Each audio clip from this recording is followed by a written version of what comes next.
Welcome back to Inside the Lines. Happy Thursday. We got some primetime football today. Good stuff there, but plenty in the sports calendar in general. So we're going to get right into it. Going to bring in the boys here. We'll start with some Thursday night football. Before we show the Tron graphics, Steven, let's talk a little bit about this line movement that we've been seeing. Yeah, it's kind of – so the model actually agrees with it. We have it as -3 for the Rams, and over 80% of the public is on the Rams, but some of the site services that update that data kind of in real time have been blinking on and off, according to Jacob. And it's not his buggy internet. It's just something's going on. The line is steaming to the Saints, despite over 80% of public bets on the Rams is a big, interesting move. And I don't agree with it personally, because I think the Saints have really good, strong defensive metrics. In the last 2 weeks, they've blown teams out. But when you play the NFC South and non-NFC South games that include, Chicago when they had, no Justin Fields, New England, and who else? They played some kind of bad, and Tennessee. That's a pretty soft schedule as far as opposing offenses go. So, and I think the Rams put up. Everyone scores against Washington, but the Rams put up 31 against the Ravens. They put up 36 against Cleveland. They easily could have had 40 against Washington if Kyren Williams, who played well but fumbled twice on the Washington side of the field. So I'm surprised. I could see why I agree with the public and I disagree with the model. Right. Well, sometimes that's the way. Let's go to some plays we do feel super confident about. Interesting play here. A.T. Perry over 13.5 receiving yards. Now, when we look at this, we're not looking for a lot of volume here, right? Just maybe 1 or 2 receptions. Yeah, it's interesting. So this game, maybe this is related to the line movement, but the disparity between the best price and the fade line are for all my picks today, I have a pretty big disparity except for one. But Perry, over 13.5 receiving yards. I actually like that last week when Olave didn't play, he didn't have some huge spike in snaps and targets. Since he's entered the fold as a regular rotational receiver, he's had 34, 44, 37, and 38 yards. If he had jumped up without Olave, then I'd be worried about him going back down. But the fact that he's kind of had his consistent role makes me feel good. He's averaging over 20, almost 22 yards per reception. He's caught 7 of 12. So, I think that he's a pretty good bet, to get the 2 targets, hopefully catch 1 ball as an average ball and go over this. Yeah. We were saying earlier how he kind of reminds us of a Rashid Shaheed moment where it's like you just are looking for, maybe 1 reception for that explosive play to hit this number here. I didn't realize A.T. Perry ran a 4.47 because he's always solid in college. I didn't know. I thought he's big. He's like 6'5". He's 6'5". Yeah, that's so just big like a long fast. strider, but he's fast. I thought he was just like a long strider, but he's got some wheels on him. Let's go over to a little more popular receiver on the other side of the ball, Puka Nacua. His line set at 60.5. You can still get on Fanatics. That line's certainly rising, so I would act on that now. But we have him for 76 yards. Yeah, we have him for 76. You can get under 66.5 if you want to fade this. So obviously his production in terms of receiving yards dropped almost 50% from 125 a game to 66 when Cooper Kupp came back. But his targets only dropped 16% from nearly 10 to still over 8.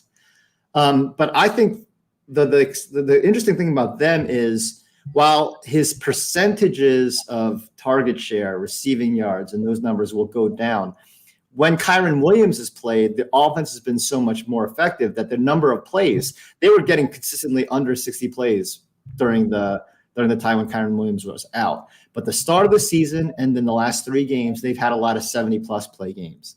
So there's just more overall play. So even if his percentage of yardage goes down from 29-30% down to 24%, and again, the Stafford prop line is around 250.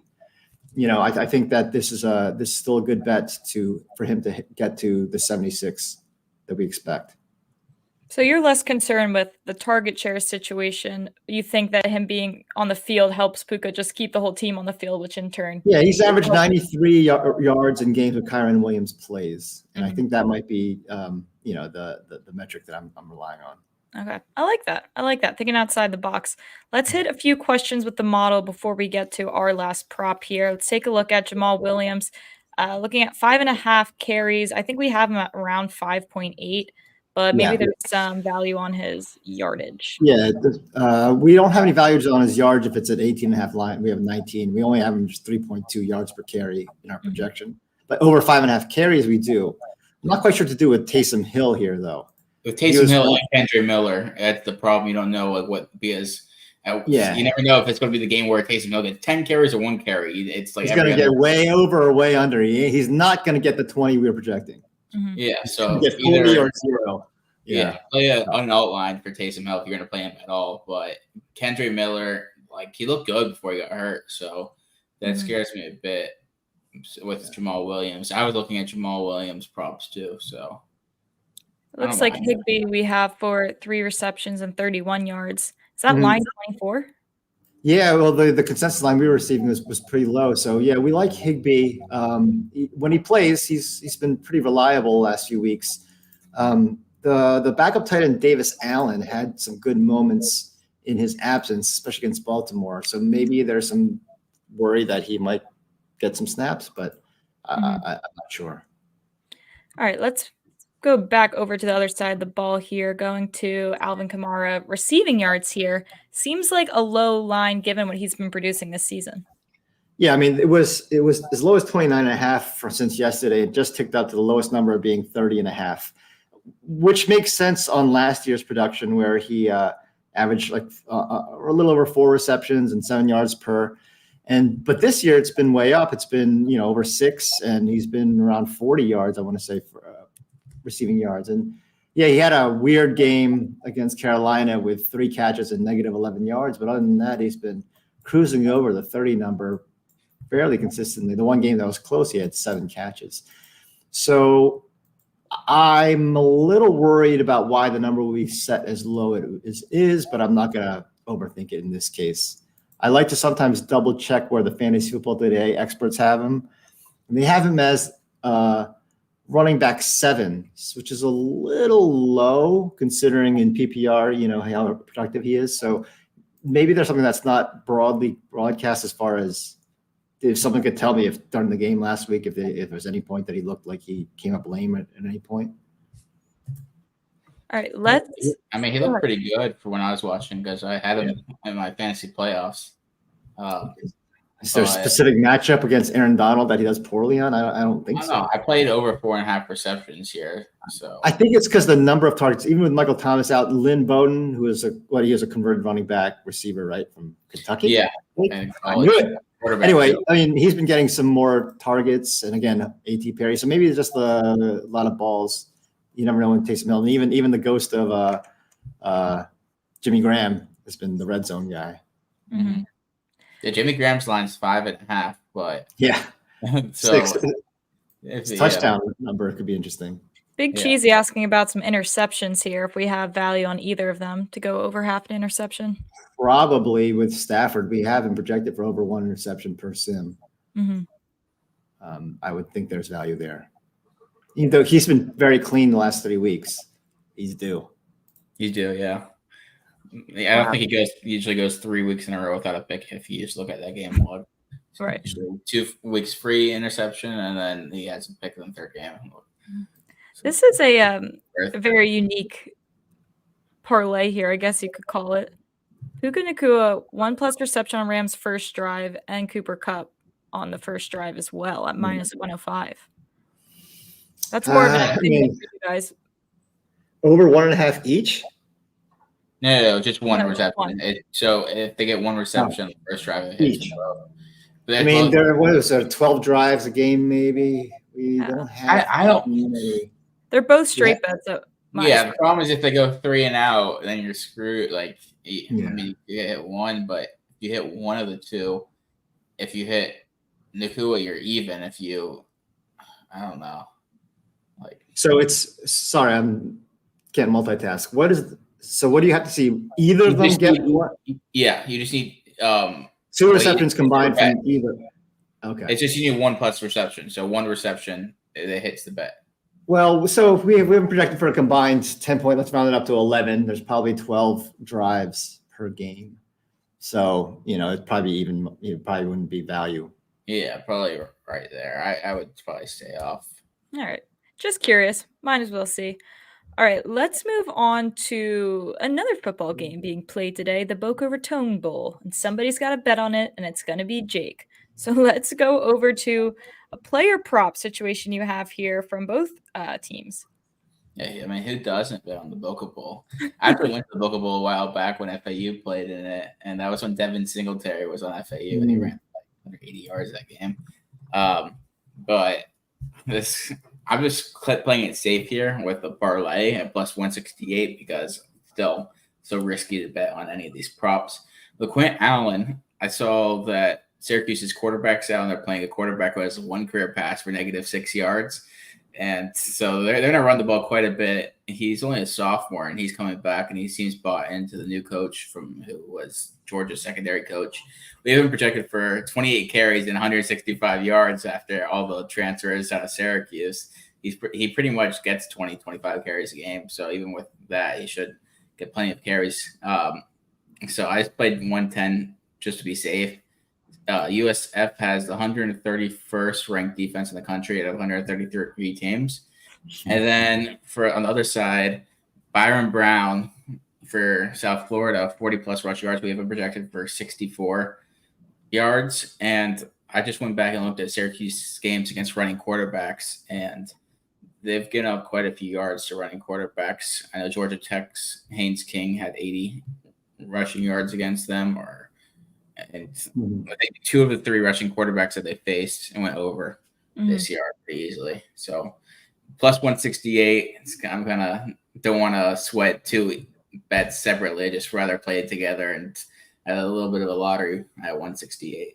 Yeah, and there's a lot of comfort room on both sides of this, right? Exactly. Yeah. We would project over 160 for Allen. We hit 165 for Allen. Just tone it up. He had 144 in his weight. So his That's insane. line, we talked about this the other day. Like, he just ran for 144, and he was projected for 145 before I took out Garrett Schrader for Syracuse. So he's just going to get all the carries in this game. So 28 for 165. I don't know if you could play like an outline on FanDuel, maybe. Right. 200+ yards for LaQuint Allen, but I'd probably stay out of that. That's why I just wanted to play it safe here. And Byron Brown is a really fun player to watch, actually. USF, they have Tennessee's offensive coordinator from last year when Hendon Hooker was really good, and Byron Brown's looked really good in this offense. They've really turned it around. They had 1 win last year, now they have 6 wins, and they had a pretty good recruiting class that they signed yesterday. So they're an interesting team to watch going forward. The more you know. Maybe we'll look into their futures for next season. All right, let's move over, stay in college here, but we'll head over to your college basketball play today. UNLV Hofstra over here. We like a lot of points. Yeah, I think there's 2 pretty high-scoring offenses.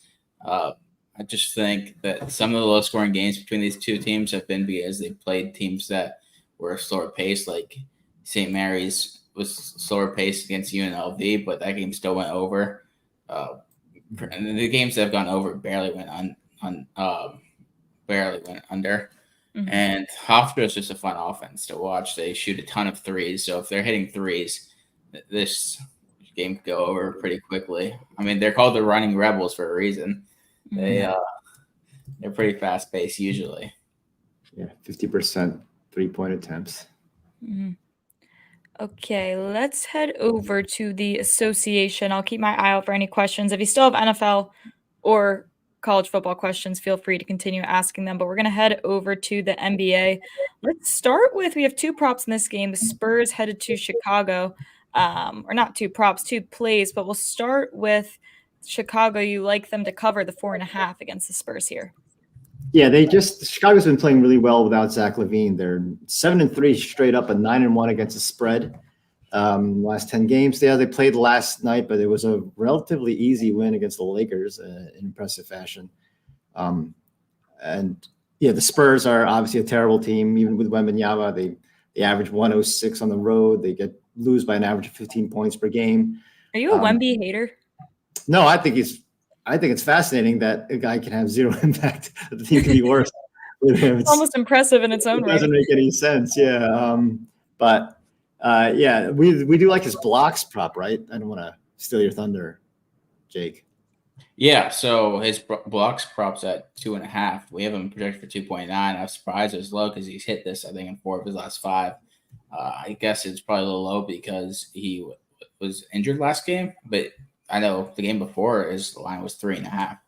So I just say it out loud. I'm sorry. Like the Spurs are 4-22 on the road, and the open is just 3.5-point underdogs. It's been bet up, so you can't. You got to move now. You might have a tough time trying to get 4.5 on them, but they're not. They're not. Spurs they're can not really use. Yeah. How could DeJounte Murray? Yeah. Yeah. I think if they had DeJounte Murray handling the ball instead of Jeremy Sohan, maybe they wouldn't be that bad. But it is a very interesting case study to see how good Wemby's been for. Like, I guess he turns the ball over quite a bit, but I mean he's. It's a 3-point shot. In the end, the Spurs are minus 10 percentage points differential in 3. So that's why we're projecting the Bulls to cover. Because they have a 6'9" point guard who can't shoot.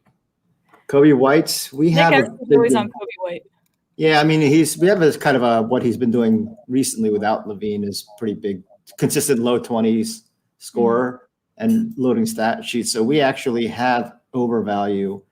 If his numbers are on 33.5, we have it over 34. It is 33.5. I played it. Yeah, so we like points, rebounds, and assists. Nice. All right, let's move to another prop we have in this game, Jake. You still like DeMar DeRozan, even though he's coming off a back-to-back, but that doesn't really seem to be a problem for him, we've realized. Yes, so he actually is pretty bad in back-to-backs. I think that's what scared Steven off from going with him in 2 extra games, but he hit this for us yesterday. But his numbers are really bad in back-to-backs, but his numbers without Zach LaVine in back-to-backs, he's hit this number in 4 out of 5, and he's also hit this number in 4 out of 5 games since he left the Spurs. So it's kind of a revenge game, so to speak. And I know yesterday we liked him against his hometown team. This is going against his former team, so there's stuff to play for. I think he has like 2 or 3 30-point games against San Antonio since he left them. I think one of the games he shot like 18 for 20, just didn't miss it. Shot in the mid-range. Yeah. Okay, let's move to Washington going to Portland. We also have 2 Portland player props here. I really like this DeAndre Ayton one, Jake. Yeah, I love this matchup for DeAndre Ayton. DeAndre Ayton, he's had 30-plus points just 9 times in his career, which is pretty sad for a former number 1 overall pick, but 2 of those 9 games came against this Washington team, and he's dominated Daniel Gafford in his career. I really like this. I was surprised it was at 14.5, but if you look at his game log, he has had a bunch of unders, but he did hit 15 points in his last game, or 16 points in his last game. Maybe that gives him some more confidence. He's so streaky. He'll have a bunch of 10-point games, but coming off a 16-point game, hopefully that gives him some confidence, even though he just won 6 of 18. Yeah. And they fed him with 18 field goal attempts against Phoenix, his former team. So maybe they're. I mean, they won that game, so maybe that is kind of a path to winning. Because he gets I think a lot of those rebounds were offensive last game off of those misses. So I don't mind this at all.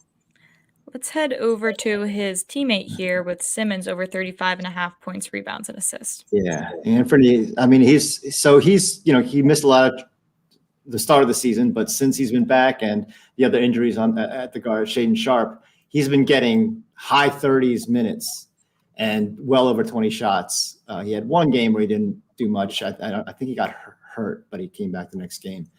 So he's getting a lot of usage, a lot of time. And he gets to play against the Wizards. So the Portland Trailblazers are only averaging like 108, but their team total today is over 122 against Washington. So Simons has basically been an average of 35.5, 36 points, rebounds, and assists during this stretch. And this is going to be a bigger than average game against Washington. Mhm. All right, one more player prop we want to get to before we have to hop off here. Going to the Clippers, going to OKC. We have some value on Josh Giddey here. Yeah, I'm relying on him to go revert back to last year's numbers where he averaged over 29.2 bounds assists and over 21 and a half, over 80% of his games. He's been playing fewer minutes this year, maybe even 6 fewer minutes. And he's shooting. I mean, he's never a great 3-point shooter, but he's been shooting like garbage at home, under 22% from threes. So I'm hoping there's some regression to his mean, both in minutes and hopefully upper 20s, and even just shooting to making 1 3 out of 3 attempts as opposed to 0 out of 3. It's got to happen for him. Not like Trae Young, though. Nothing that crazy. Don't bring it up. But yeah, he's recently been taking off. So like in the last few games, his minutes are still capped at 25. But, he's had a couple big outbursts, double-doubles, 2 double-doubles, rebounds, an 18, 8, and 4. So I kind of like his recent performance. Mm-hmm. Yeah, me and Steven both got cooked yesterday by props, but you know what? We move on. We got prime time to recover tonight. All right, that's all we have time for today. I don't see any more questions, but if you do have any more, please feel free to reach out to us. We're finishing out the week strong. There's a chance we aren't doing a show Tuesday, Wednesday, but we will certainly keep you guys updated with that. But we are always free to reach out to, so no worries there. But with that, good luck with your bets tonight, and we'll see you guys for the prop party tomorrow.